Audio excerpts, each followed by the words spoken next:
The silence in the principal's office was unbearable as I sat, my mind racing. Abigail sat beside me, her face pale and unreadable. I had never seen her so still. It wasn't until Principal Davis slid a thick file across the table that I realized something was terribly wrong. My heart stopped when she said, "We need to discuss Abigail's future here at this school." But it wasn't the grades or the behavior they'd flagged. It was something else, a deeper, darker truth that would shatter everything I thought I knew about my daughter. The air in the principal's office was thick with tension, and my stomach twisted as I sat down across from Principal Davis. Her gaze was heavy, her expression barely masking the frustration behind her professional demeanor. Abigail sat beside me, her small hands gripping the edges of the plastic chair, eyes cast down, but her body was rigid with anxiety. This wasn't the first time we'd been called in for a meeting, but something about this felt different. Something was wrong. "Mrs. Carter," Principal Davis began, her voice deceptively calm, "we need to discuss Abigail's future here at this school." The words hit me like a punch in the gut. Abigail had always been a bright child, quirky, yes, but she never caused trouble. Never. But as I sat there, I realized just how much I had overlooked, how much the school had been quietly building against her. Abigail's intelligence had become a problem, a threat to the system that was supposed to nurture it. "Is this about her grades?" I asked, my voice wavering. I had always known she was smart, too smart perhaps, for her own good, but I didn't expect it to be this problematic.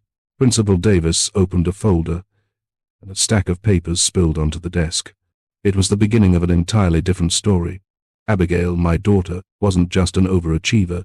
She was a prodigy, one that was making the system uncomfortable. As the principal listed off allegations of Abigail hacking into the school's computer systems, rewriting her math tests and correcting teachers in the middle of class, I felt my heart sink. "Abigail isn't a troublemaker," I said, trying to remain calm. "She's just different." "That's exactly the issue, Mrs. Carter," Principal Davis replied. "She's interfering with the learning environment." The weight of the words sank in, but I wasn't prepared for what came next. "There's something else," Principal Davis added, her voice lower now. "We've been looking into Abigail's family background, and there's a connection to a very wealthy individual. His name is Simon Archer. Welcome back, my beautiful family and friends. I've missed you more than you know. It's been a difficult stretch with all the technical issues, but by God's grace we're finally steady again. Thank you for every moment you stayed, waited, and returned. Your support is the reason this channel is still standing. Before we start, allow me to speak a quick blessing over everyone watching. To the women, may God strengthen your spirit, quiet every storm in your heart, and surround you with uncommon favor.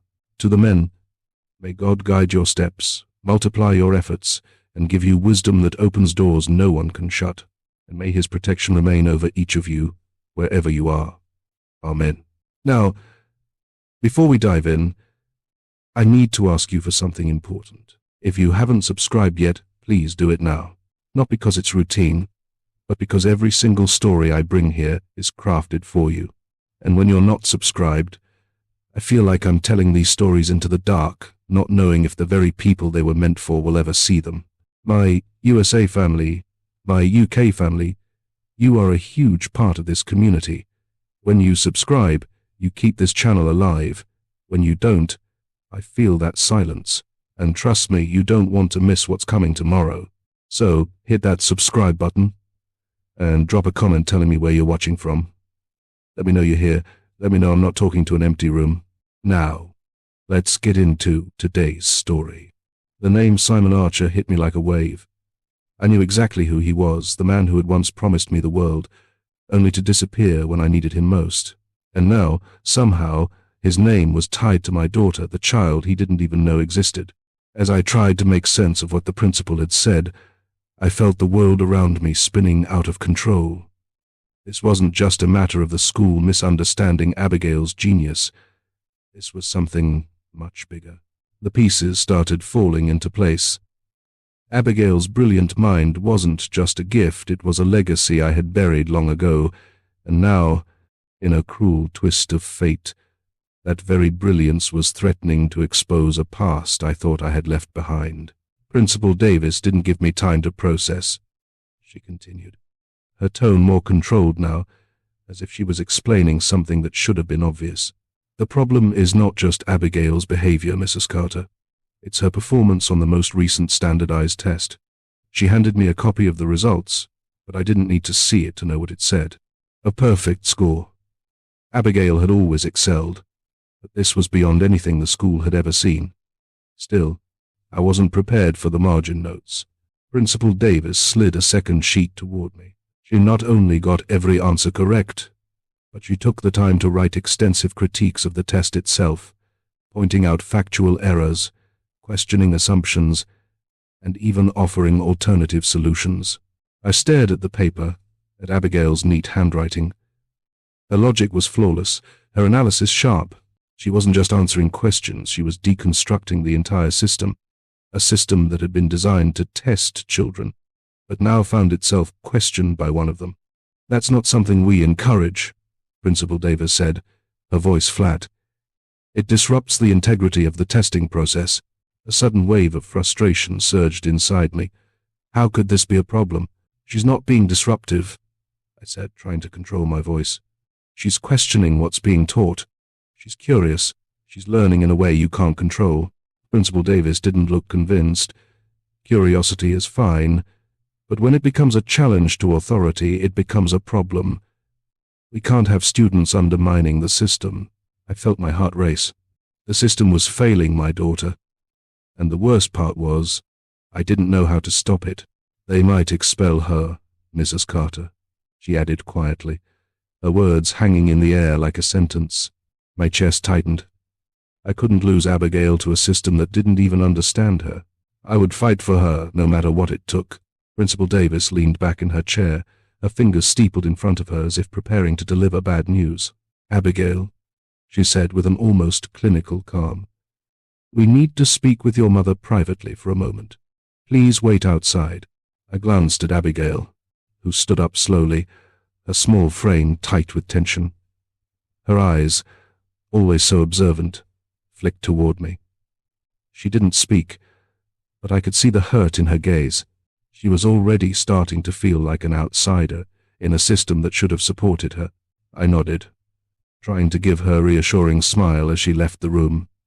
The moment the door clicked shut behind her, the atmosphere in the office shifted. The principal's stern expression returned, and the two other officials, the vice principal and the school counselor, exchanged uncomfortable glances. Mrs. Carter, Principal Davis began, her tone now more formal. We've decided that Abigail's behavior is becoming too much of a problem for our school. She's simply too disruptive. I felt my pulse quicken, but I kept my voice steady. Disruptive? Because she's too smart? The vice principal cleared his throat and shifted in his chair. She's been accessing restricted areas of our computer systems, altering schedules, changing files. That's hacking, Mrs. Carter, and it's a serious violation. I shook my head in disbelief. She wasn't hacking. She was... I stopped myself, realizing the absurdity of trying to defend her in their terms. She saw a problem and fixed it. You're punishing her for that? The school counselor, Mr. Patel, added in a clipped voice. She's constantly correcting her teachers, questioning their authority. She refuses to conform to the system, and that's causing problems in the classroom. The words stung. Each one a barb aimed at my daughter, a child who only wanted to understand the world, not follow it blindly. My heart began to pound as I realized what was happening. They were trying to force her into a box that didn't fit, and they couldn't handle it. Why are you treating her like this? I asked, my voice rising now. She's not the problem here. The system is. You're punishing her for being different, for thinking outside the lines. The room fell silent for a moment. I could see their discomfort, the way they avoided eye contact, the way their words grew more guarded. I knew exactly what they were thinking. They saw Abigail as a threat, a problem they couldn't control. Well, I won't let you expel her, I said, standing up abruptly. She is not the one who needs to change. You are. Their eyes flicked toward each other, but I stood tall, unwavering. If you want to expel her for being too smart, then you'll have to expel me too. But I won't back down. Not this time. I turned toward the door, but before I left I added, I won't let anyone make my daughter feel like she's wrong for being who she is. And with that, I walked out of the office, my resolve stronger than ever. As the meeting dragged on, I could feel the weight of their words sinking deeper. Principal Davis, though calm, was still relentless in her insistence that Abigail didn't belong in the school system. But just as I thought I had heard it all, Principal Davis dropped a bombshell that made my stomach twist. "There's one more thing, Mrs. Carter," she said, her voice dropping slightly, almost as if she were reluctant to continue. "We've done some research into Abigail's family background, and there's an alarming connection we've discovered. A name keeps coming up. Simon Archer." My breath caught in my throat. The world around me seemed to blur, the sound of her voice becoming muffled as I processed what she had just said. Simon Archer, a name I hadn't heard in over 10 years, but one I would never forget. Simon was a man I had once loved, truly believed in.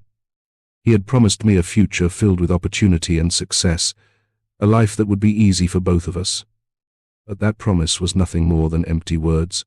When I found out I was pregnant with Abigail, he disappeared, leaving nothing behind but a letter and the remnants of shattered trust. "He's a billionaire," Principal Davis continued, oblivious to the storm raging in my mind. "There's no public record of him being connected to Abigail, but we've found some evidence that suggests." I didn't hear the rest. The truth hit me like a freight train.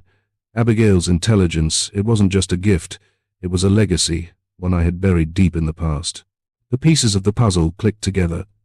Abigail wasn't just a gifted child, she was his daughter, and I realized then that her brilliance was a product of someone who had abandoned us both. I swallowed hard, my heart heavy with the weight of the past I thought I had left behind. I couldn't shake the name Simon Archer from my mind. The more I tried to focus on Abigail's future, the more his presence loomed over me. After the meeting with Principal Davis, I found myself glued to my laptop, typing his name into every search engine, every database, desperate to understand the man who had disappeared from my life years ago. What I uncovered shook me to my core. Simon Archer wasn't just a wealthy businessman. He was a genius, an innovator known for his brilliance and ruthlessness in the corporate world. His reputation was built on cutting-edge technology and strategic manipulation, a mogul who never hesitated to bulldoze over anything or anyone in his path to get what he wanted. But as I dug deeper, I stumbled upon an unsettling truth. Simon had no idea Abigail existed. His name had come up in the school's research because of some distant connections to my past, but there was no mention of a child, let alone a daughter he had abandoned. I felt the anger begin to rise within me, sharp and suffocating. How could he not know? How could he not care? For years, I had kept Abigail's existence hidden, not because I wanted to, but because I had no choice. And yet, here I was, face to face with the reality that the man who could have helped us, who had promised me the world, had chosen to vanish without a trace. Abigail, oblivious to all of this, was at school, just like any other child. Her innocence, her brilliant mind, was untouched by the cold, calculating world Simon belonged to, and that made everything worse. I couldn't stay silent any longer. I had to confront Simon Archer, the man who had abandoned us both. Whether he liked it or not, Abigail deserved to know the truth. And I would make sure she did. I couldn't sit back any longer and watch the school try to suffocate Abigail's potential. I had spent years raising her, nurturing her unique mind, and now I was faced with a system that was determined to suppress it. No more. I made the call the next morning. A private cognitive evaluation. If the school wouldn't recognize Abigail's brilliance, then I would ensure that someone else did. A cognitive specialist could assess her abilities scientifically, prove that she wasn't a problem, but a prodigy in need of specialized education. I wasn't about to let the school decide her future based on ignorance and fear. As I scheduled the assessment, I could already feel the weight of the battle ahead. When I showed up at the school with the news, Principal Davis's expression faltered, but she quickly regained her composure. We've already made our decision, Mrs. Carter. Abigail's behavior continues to disrupt the learning environment. They were relentless. The school continued to insist on expelling Abigail, citing her supposed disruptiveness. And now, the insinuation that her family connections were problematic. Every time I fought back, they would twist the argument, using her intelligence and her father's wealth as more reasons to push her out. But something inside me had snapped. I had been silent for too long, letting them dictate the terms of Abigail's future. This wasn't about a school policy, it was about my daughter's right to learn, to grow, to be seen for who she was. The school couldn't control her, and that terrified them. But I was done relying on them. I would take matters into my own hands, no matter the cost. I would ensure Abigail got the education she deserved, one that would embrace her for the genius she was. I found him Simon Archer, the man who had once promised me everything, only to vanish when it mattered most. He was now a powerful figure in the business world, known for his cutthroat strategies and ruthless ambition. But when I stood in front of him, I didn't see the mogul. His office was a sleek, modern monument to his wealth, everything pristine and polished, just like him. Simon didn't look up when I entered.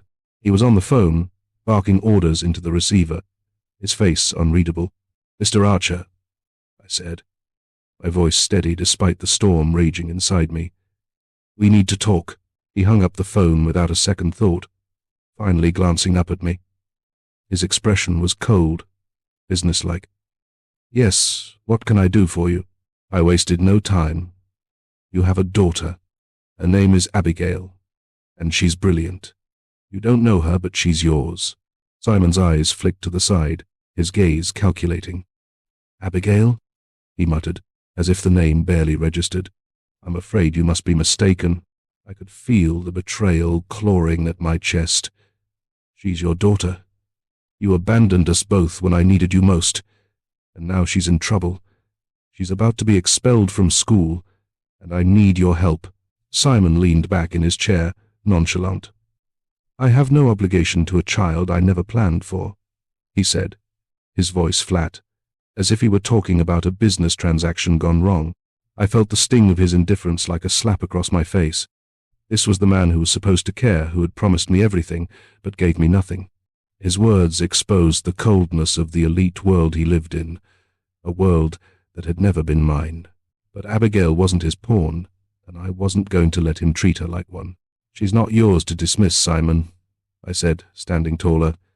"She's her own person, one who deserves a future, one that doesn't include you." I turned and walked out of his office, my heart heavier than it had been in years. I didn't need him. Abigail and I would make our own future, and I would make sure she had the life she deserved, even if it meant doing it alone. I had never been one for publicity, but when I left Simon Archer's office, something inside me snapped. The world needed to know what was happening to my daughter. It wasn't just a battle between me and the school, it was a battle for Abigail's future, and it was time to make the world see it. I reached out to a few reporters I knew, sharing the details of how the school was mistreating Abigail. I told them about the expulsion, the accusations of her being disruptive just because she was too smart. I didn't hold back, painting a clear picture of how the system had failed her and how Simon Archer, her father, had abandoned us both. Within days, the story was everywhere. Abigail's name spread like wildfire across the media. They called her a genius child, misunderstood by the system. Headlines echoed the same message. What happens when brilliance is mistaken for trouble? At first, the attention was overwhelming, but then something incredible happened. People began to rally behind Abigail, teachers, parents, even strangers who had seen their own children fail under the weight of a broken system. They shared their stories, offering support, resources, and encouragement. The school, now under intense public scrutiny, began to waver. The pressure was too much. Parents who had once supported the administration now voiced their outrage at the way Abigail had been treated. The school could feel the walls closing in. Then, the turning point came. I received the results of Abigail's cognitive evaluation. The report confirmed what I had known all along. Abigail was not just smart, she was extraordinary. The results were undeniable. and the school had no choice but to reconsider their decision. Within a week, they reached out. They wanted to work on a specialized education plan for Abigail. The fight wasn't over, but for the first time, I could see a future where she would be seen for who she truly was. A brilliant child, deserving of every opportunity. The day Abigail walked through the doors of her new school, I could hardly believe it was real. A specialized school for gifted children, one that would embrace her, nurture her, and allow her to thrive. It was the opportunity I had fought for, and I could finally see the future I had always dreamed of for her taking shape. The cognitive evaluation had changed everything. The school, under mounting pressure from the public and backed by the undeniable proof of Abigail's genius, had made the decision to give her the education she truly deserved. No more stifling rules, no more feeling like she didn't belong. She was finally in a place where her mind could roam free, where her brilliance would be celebrated rather than suppressed. Abigail's excitement was palpable as she navigated the new school. It was like watching her come to life. She was surrounded by other children who, like her, thought differently, who saw the world through a lens of curiosity and creativity. It was a far cry from the suffocating environment she had left behind. As I stood back and watched her settle in, a sense of peace washed over me. The fight had been long, painful, and at times felt like a losing battle. But here she was, her future unfolding in front of her, her intelligence no longer a burden but a gift. Reflecting on the journey we had taken, I realized something profound. This battle wasn't just about education, it was about recognition, respect, and the right for every child to be seen for who they truly are. Abigail's success was not just her own, but the triumph of a mother who refused to let her daughter be misunderstood. Looking ahead, I knew this was just the beginning. Abigail's future was bright, and mine too, filled with the hope that we could carve out a path where brilliance was never again silenced. Thank you for watching this story to the end. If you enjoyed this story, you will surely love the next one. It's as crazier and more intriguing as you can ever imagine. So do check it out, and do well to click on the subscribe button and turn on notifications for the next story.